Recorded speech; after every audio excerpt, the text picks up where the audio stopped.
ጸጋ ይብዛላችሁ የተወዳችሁ የመጽሐፍ ቅዱስ ንባብ ቤተሰቦቻችን ይሄ መጽሐፍ ቅዱስ ንባብ ጉዟችን ነው። ዛሬ በጌታ ጸጋ 130ኛ ቀናችን ላይ ደርሰናል። በዚህ ቀን ደግሞ ሁለተኛ ዜና መጽሐፍን የምንጨርስ ይሆናል። ከምዕራፍ 34 ጀምሮ እስከ 36 ድረስ ያለውን እናነባለን። አብረን እናንብብ። በጌታ በኢየሱስ ስም አነባለሁ። ሁለተኛ ዜና ምዕራፍ 34። ኢዮስያስም መንገስ በጀመረ ጊዜ 8 ዓመት ልጅ ነበረ። በኢየሩሳሌምም 31 ዓመት ነገሰ። በእግዚአብሔርም ፊት ቅን ነገር አደረገ። በአባቱም በዳዊት መንገድ ሄደ፣ ወደ ቀኝም ወደ ግራም አላለም። በነገሰም በ8ኛው ዓመት ገና ብላቴና ሳለ የአባቱን የዳዊትን አምላክ ይፈልግ ጀመረ። በ12ኛው ዓመት ይሁዳንና ኢየሩሳሌምን ከኮረብታው መስገጃዎችና ከማምለኪያ ዐፀዶቹ ከተቀረጹት ቀልጠው ከተሰሩት ምስሎች ያነጻ ጀመር። የበዓሊምንም መሰዊያዎች በፊቱ አፈረሱ። በላዩም የነበሩትን የፀሐዩን ምስሎች የማምለኪያ ዐፀዶቹንም ቆረጠ። የተቀረጹትንና ቀልጠው የተሰሩትን ምስሎች ሰባበረ፣ አደቀቃቸውም። ይሰውላቸው በነበሩት ሰዎች መቃብር ላይ በተናቸው። የካህናቶቻቸውንም አጥንት በመሰዊያቸው ላይ አቃጠለ። ይሁዳና ኢየሩሳሌምን አነጻ። የምናሴንና የኤፍሬምን የስምዖንና የንፍታሌምንም ከተሞች በዙሪያቸው ያለውን ቦታ እንዲሁ አነጻ። መሰዊያዎቹንም አፈረሰ። የማምለኪያ ዐፀዶቹንና የተቀረጹትን ምስሎች አደቀቀ። በእስራኤልም ሀገር ሁሉ የፀሐይን ምስሎች ሁሉ ቆራረጠ። ወደ ኢየሩሳሌምም ተመለሰ። በነገሰም በ18ኛው ዓመት ምድሪቱንና የእግዚአብሔርን ቤት ካነጻ በኋላ የኤዜልያስ ልጅ ሳፋን፣ የከተማይቱ አለቃ መዕሤያ፣ ታሪክ ጸሐፊውም የኢዮአካዝ ልጅ ኢዮአክ የእግዚአብሔርን የአምላኩን ቤት ይጠግኑ ዘንድ ሰደዳቸው። ወደ ታላቁም ካህን ወደ ኬልቅያስ መጡ። ሌዋውያኑም በረኞች ከምናሴና ከኤፍሬም ከቀረውም ከእስራኤል ሁሉ ከይሁዳና ከብንያም ሁሉ በኢየሩሳሌምም ከሚኖሩት የሰበሰቡትን ወደ እግዚአብሔር ቤት የቀረበውን ገንዘብ ሰጡት። የእግዚአብሔርንም ቤት በሚሰሩት ላይ ለተሾሙት ሰጡ። እነርሱም ይጠግኑና ያድሱ ዘንድ የእግዚአብሔርን ቤት ለሚሰሩት ሰራተኞች ሰጡ። የይሁዳ ነገስታት ላፈረሱት ቤት ሰረገሎች ያደርጉ ዘንድ ለማጋጠሚያውም እንጨት ለተጠረበውም ድንጋይ ይገዙ ዘንድ ለአናጢዎችና ለጠራቢዎች ሰጡ። ሰዎቹም ስራውን በመታመን አደረጉ። በእነርሱም ላይ የተሾሙት ስራውን የሚያሰሩ ሌዋውያን ከሜራሪ ልጆች ኢኤትና አብድዩ ከቀዓትም ልጆች ዘካርያስና ሜሱላም ነበሩ። ከሌዋውያን ወገን በዜማ ዕቃ አዋቂዎች የነበሩ ሁሉ በተሸካሚዎችና ልዩ ልዩ ስራ በሚሰሩ ላይ ተሹመው ነበረ። ጸሐፊዎቹና አለቆቹም በረኞቹም ከሌዋውያን ወገን ነበሩ። ወደ እግዚአብሔር ቤት የቀረበውን ገንዘብ ባመጡ ጊዜ ካህኑ ኬልቅያስ በሙሴ እጅ የተሰጠውን የእግዚአብሔርን ሕግ መጽሐፍ አገኘ። ኬልቅያስም ጸሐፊውን ሳፋንን የሕጉን መጽሐፍ በእግዚአብሔር ቤት አግኝቼዋለሁ ብሎ ተናገረው። ኬልቅያስም መጽሐፉን ለሳፋን ሰጠው። ሳፋንም መጽሐፉን ወደ ንጉሱ አመጣ።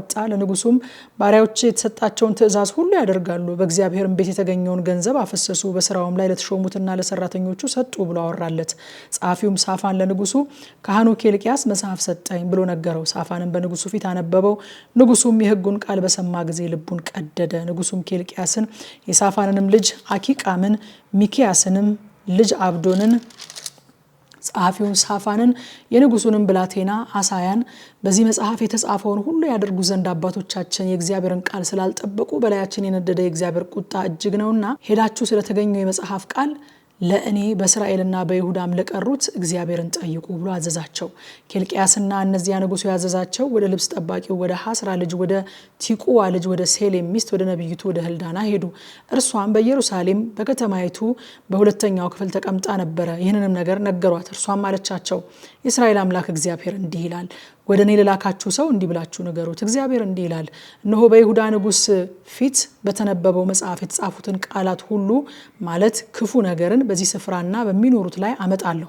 በእጃቸው ስራ ሁሉ ሊያስቆጡኝ ትተውኛልና ለሌሎችም አማልክት አጥነዋልና ቁጣዬ በዚህ ስፍራ ላይ ይነዳል አይጠፋምም።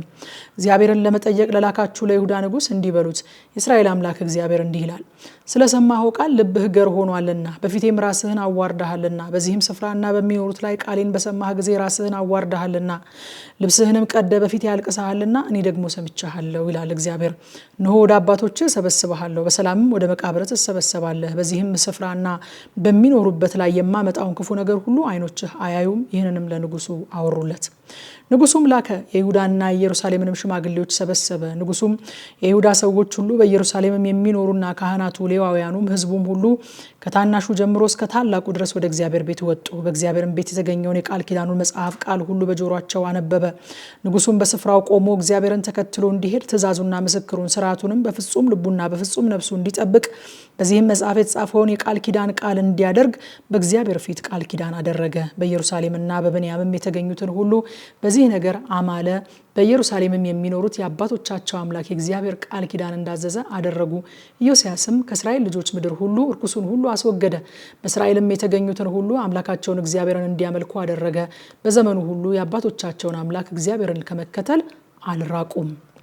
ሁለተኛ ዜና ምዕራፍ 35 ኢዮስያስም ለእግዚአብሔር በኢየሩሳሌም ፋሲካ አደረገ። በመጀመሪያው ወር በ14ኛው ቀን ፋሲካውን አረዱ። ካህናቱም በየሥርዓታቸው አቆመ። በእግዚአብሔር ቤት ያገለግሉ ዘንድ አጸናቸው። እስራኤልንም ሁሉ ያስተምሩ ለነበሩት ለእግዚአብሔር ለተቀደሱት ሌዋውያን እንዲህ አለ። ቅዱሱን ታቦት የእስራኤል ንጉሥ የዳዊት ልጅ ሶሎሞን በሰራው ቤት ውስጥ አኑሩት። ከዚህም በኋላ በትከሻችሁ ላይ ሸክም አይሆንባችሁም። አሁንም አምላካችሁን እግዚአብሔርንና ሕዝቡን እስራኤልን አገልግሉ።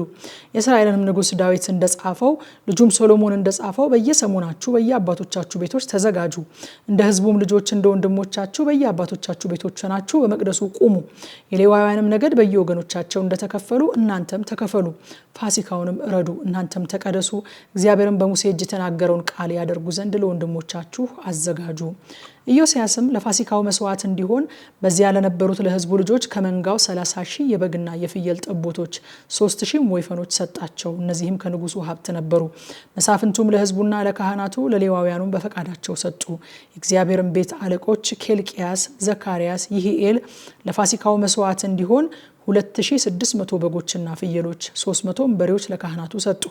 የሌዋውያኑ አለቆች ኮናንያ፣ ወንድሞቹም ሸማያና ናትናኤል፣ ሐሸቢያ፣ ይኢኤል፣ ዮዛባት ለፋሲካው መስዋዕት እንዲሆን 5000 በጎችና ፍየሎች 500 በሬዎች ለሌዋውያን ሰጡ።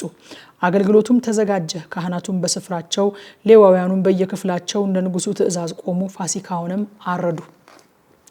ሌዋውያኑም ቁርበቱን ገፈፉ። ካህናቱም ከእጃቸው የተቀበሉትን ደም ረጩ። በሙሴም መጽሐፍ እንደተጻፈ ለእግዚአብሔር ያቀርቡ ዘንድ በየአባቶቻቸው ቤቶች ለሕዝቡ ልጆች እንዲሰጡ የሚቃጠለውን መስዋዕት ለዩ። እንዲሁም በበሬዎቹ አደረጉ። ፋሲካውንም እንደ ስርዓቱ በእሳት ጠበሱ። የተቀደሰውንም ቁርባን በምንቸትና በስታቴ በድስትም ቀቀሉ። ለሕዝቡም ልጆች ሁሉ በፍጥነት አደረሱ። ከዚያም በኋላ ለራሳቸውና ለካህናቱ አዘጋጁ። የአሮንም ልጆች ካህናቱ የሚቃጠለውን መስዋዕትና ስቡን ለማቅረብ እስከ ሌሊት ድረስ ይሰሩ ነበርና ስለዚህ ሌዋውያን ለራሳቸውና ለአሮን ልጆች ለካህናቱ አዘጋጁ። የአሳፍም ልጆች መዘምራን እንደ ዳዊት እንደ አሳፍም እንደ ኤማንም የንጉሱም ባለራእይ እንደነበረው እንደ ኤዶታም ትእዛዝ በየስፍራቸው ነበሩ። በረኞቹም በሮቹን ሁሉ ይጠብቁ ነበረ። ወንድሞቻቸውም ሌዋውያን ያዘጋጁላቸው ነበርና ከአገልግሎታቸው ይርቁ ዘንድ አያስፈልጋቸውም ነበረ። እንደ ንጉሱም እንደ ኢዮስያስ ትእዛዝ በእግዚአብሔር መሰዊያ ላይ የሚቃጠለውን መስዋዕት ያቀርቡ ዘንድ ፋሲካውን ያደርጉ ዘንድ የእግዚአብሔርን አገልግሎት ሁሉ በዚያ ቀን ተዘጋጀ። የተገኙትም የእስራኤል ልጆች በዚያን ቀን ፋሲካውን 7 ቀንም የቂጣ በዓልን አደረጉ። ከነቢዩም ከሳሙኤል ዘመን ጀምሮ እንደዚህ ያለ ፋሲካ በእስራኤል ዘንድ ከቶ አልተደረገም። ከእስራኤልም ነገስታት ሁሉ ኢዮስያስና ካህናቱ ሌዋውያኑም በዚያም የተገኙ የይሁዳና የእስራኤል ሰዎች ሁሉ በኢየሩሳሌምም የሚኖሩ እንዳደረጉት ያለ ፋሲካ ያደረገ የለም።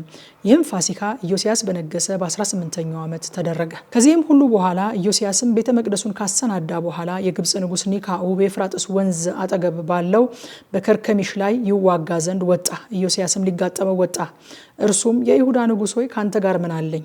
በመዋጋበት በሌላ ቤት ላይ ነው እንጂ ባንተ ላይ ዛሬ አልመጣውም። እግዚአብሔር እንድቸኩል አዞኛል። ከኔ ጋር ያለው እግዚአብሔር እንዳያጠፋ ይህን በእርሱ ላይ ከማድረግ ተመለስ ብሎ መልእክተኞችን ላከበት። ኢዮስያስ ግን ይዋጋው ዘንድ ተጸናና እንጂ ፊቱን ከርሱ አልመለሰም። በእግዚአብሔር አፍ የተነገረውን የኒካኡን ቃል አልሰማም። በመጊዶም ሸለቆ ይዋጋ ዘንድ ወጣ። ቀስተኞችም ንጉሱን ኢዮስያስን ወጉት። ንጉሱም ብላቴኖቹን አጥብቄ ቆስያለሁና ከሰልፉ ውስጥ አውጡኝ አላቸው። ብላቴኖቹም ከሰረገላው አውርደው ለእርሱ በነበረው በሁለተኛው ሰረገላ ውስጥ አስቀመጡት። ወደ ኢየሩሳሌምም አመጡት። እርሱም ሞተ፣ ከአባቶቹ መቃብር ተቀበረ። ይሁዳና ኢየሩሳሌምም ሁሉ ለኢዮስያስ አለቀሱ። ኤርምያስም ለኢዮስያስ የልቅሶ ግጥም ገጠመለት። እስከ ዛሬም ድረስ ወንዶችና ሴቶች መዘምራን ሁሉ በልቅሶ ግጥማቸው ስለ ኢዮስያስ ይናገሩ ነበረ። ይህም በእስራኤል ዘንድ ወግ ሆኖ በልቅሶ ግጥም ተጽፏል። የቀረውም የኢዮስያስ ነገር በእግዚአብሔር ሕግ እንደተጻፈ ያደረገው ቸርነት የፊተኛውና የኋለኛው ነገሩ እነሆ በእስራኤልና በይሁዳ ነገስታት መጽሐፍ ተጽፏል። ሁለተኛ ዜና ምዕራፍ 36 የአገሩም ሰዎች የኢዮስያስን ልጅ ኢዮአክስን ወስደው በአባቱ ፋንታ በኢየሩሳሌም አነገሱት። ኢዮአክስም መንገስ በጀመረ ጊዜ የ23 ዓመት ጎልማሳ ነበረ። በኢየሩሳሌምም 3 ወር ነገሰ። ነገሰ። የግብጽም ንጉስ በኢየሩሳሌም ከመንግስቱ አወጣው 100 መክሊት ብርና 1 መክሊት ወርቅ ዕዳ ጣለበት። የግብጽም ንጉስ ወንድሙን ኤልያቄምን በይሁዳና በኢየሩሳሌም ላይ አነገሰ። ስሙንም ኢዮአቄም ብሎ ለወጠ። ኒካኡም ወንድሙን ኢዮአክስን ይዞ ወደ ግብጽ ወሰደው። ኢዮአቄምን መንገስ በጀመረ ጊዜ የ25 ዓመት ጎልማሳ ነበረ። በኢየሩሳሌምም 11 ዓመት ነገሰ። በአምላኩም በእግዚአብሔር ፊት ክፉ አደረገ።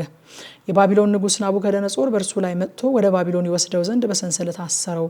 ናቡከደነጾርም ከእግዚአብሔር ቤት ዕቃ አያሌውን ወደ ባቢሎን አፈለሰ። በባቢሎንም በመቅደስ ውስጥ አኖረው። የቀረውም የኢዮአቄም ነገር ያደረገውም ርኩሰት በእርሱም የተገኘው ሁሉ እነሆ በእስራኤልና በይሁዳ ነገስታት መጽሐፍ ተጽፏል። ልጁም ዮአኪን በእርሱ ፋንታ ነገሰ። ዮአኪንም መንገስ በጀመረ ጊዜ የ18 ዓመት ጎልማሳ ነበረ። በኢየሩሳሌም 3 ወርና 10 ቀን ነገሰ። በእግዚአብሔርም ፊት ክፉ አደረገ። ዓመቱ ባለፈ ጊዜ ንጉሱ ናቡከደነጾር ልኮ ወደ ባቢሎን ወሰደው። የከበረውንም የእግዚአብሔርን ቤት ዕቃ ከእርሱም ጋር አስወሰደ። ወንድሙንም ሴዴቅያስን በይሁዳና በኢየሩሳሌም ላይ አነገሰ። ሴዴቅያስ መንገስ በጀመረ ጊዜ የ21 ዓመት ጎልማሳ ነበረ። በኢየሩሳሌምም 11 ዓመት ነገሰ።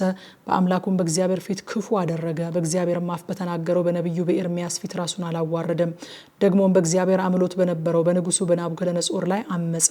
ወደ እስራኤልም አምላክ ወደ እግዚአብሔር እንዳይመለስ አንገቱን አደነደነ፣ ልቡንም አጠነከረ።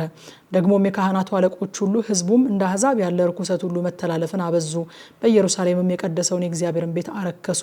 የአባቶቻቸውም አምላክ እግዚአብሔር ለሕዝቡና ለማደሪያው ስላዘነ ማለዳ ተነስቶ በመልእክተኞቹ እጅ ወደ እነርሱ ይልክ ነበረ። እነርሱ ግን የእግዚአብሔር ቁጣ በሕዝቡ ላይ እስኪወጣ ድረስ ፈውስም እስከማይገኝላቸው ድረስ በእግዚአብሔር መልእክተኞች ይሳለቁ፣ ቃሉንም ያቃልሉ፣ በነቢያቱም ላይ ያፌዙ ነበረ።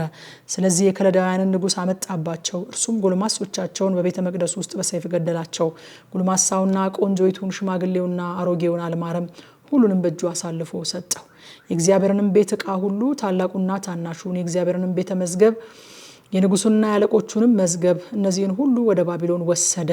የእግዚአብሔርንም ቤት አቃጠሉ። የኢየሩሳሌምንም ቅጥር አፈረሱ። አዳራሾቿንም በእሳት አቃጠሉ። መልካሙንም ዕቃዋን ሁሉ አጠፉ። ከሰይፍም ያመለጡትን ወደ ባቢሎን ማረካቸው። የፋርስ ንጉስም እስኪነግስ ድረስ ለንጉሱና ለልጆቹ ባሪያዎች ሆኑ። በኤርምያስ አፍ የተነገረው የእግዚአብሔር ቃል እንዲፈጸም ምድሪቱ ሰንበትን በማድረጓ እስክታርፍ ድረስ በተፈታችበትም ዘመን ሁሉ 70 ዓመት እስኪፈጸም ድረስ ሰንበትን አገኘች። በኤርምያስም አፍ የተናገረው የእግዚአብሔር ቃል ይፈጸም ዘንድ በፋርስ ንጉስ በቂሮስ የመጀመሪያው ዓመት እግዚአብሔር የፋርስን ንጉስ የቂሮስን መንፈስ አስነሳ። እርሱም የፋርስ ንጉስ ቂሮስ እንዲህ ይላል፣ የሰማይ አምላክ እግዚአብሔር የምድር መንግስታትን ሁሉ ሰጥቶኛል። በይሁዳም ባለችው በኢየሩሳሌም ቤት እሰራለት ዘንድ አዞኛል። ከሕዝቡም ሁሉ በእናንተ ዘንድ ማንም ቢሆን አምላኩ እግዚአብሔር ከእርሱ ጋር ይሁን፣ እርሱም ይውጣ ብሎ በመንግስቱ ሁሉ አዋጅ አስነገረ። ደግሞም በጽሕፈት አደረገው።